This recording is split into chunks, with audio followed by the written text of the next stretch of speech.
Hi, ako po si Master Hans Kua. Isang tip ni Master Hans ko. Paano nga, Master Hans, mamamaster natin yung swerte o yung luck natin? Aba, meron yun ha. Yung swerte natin o yung luck natin ay depende yan sa tinatawag nating paano natin i-handle ang emotions natin. Importante ang emotion natin na huwag tayo negative emotion.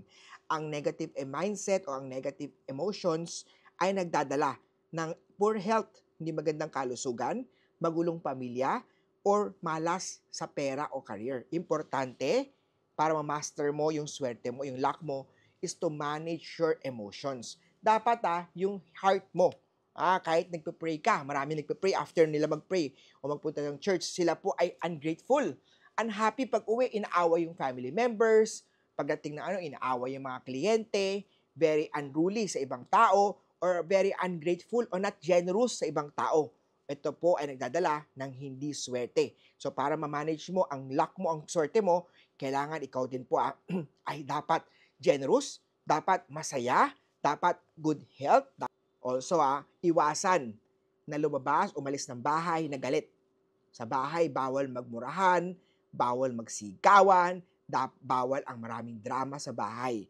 Dahil ang mga negative emotions na to ay kumakapit sa bahay na to at nagdadala ng bad luck energy sa iyong buhay.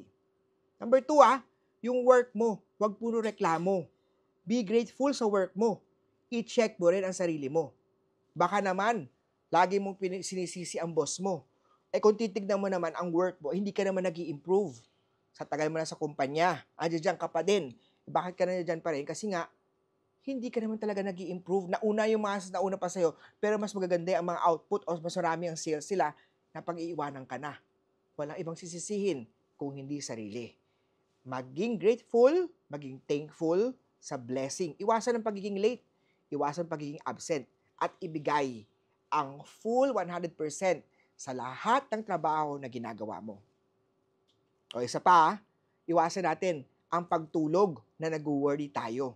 Madalas sa buhay natin, ang dami nating worries, ang dami nating negative emotions, ang dami nating iniisip na mga negative. At ito po ay daladala natin sa pagtulog at hindi yan maganda sa pagmaster ng good luck o good fortune sa iyong buhay. So, importante na bago ka matulog, ang mga negative o mga worries mo ay hinahayaan mo na lang. Bago matulog, mag-pray, maging grateful, at lead everything kay Lord, kay God. Pagising mo ay may bagong start ng buhay mo. Isa pang tip ni Master Hans Kua is to believe what you do. Ang pag-believe sa sarili, na-believe mo sa sarili mo na ikaw swerte, na-believe mo sa sarili mo ikaw healthy, at huwag ka magkakaroon ng self-doubt. Ayan po ang isang advice ni Master Hans Kua on how to master your luck or emotion or how to master your swerte. Ikaw, may madadagdag ka ba dito? Comment down below, share this video at kita-kita tayo sa next Feng Shui video with Master Hans Kua.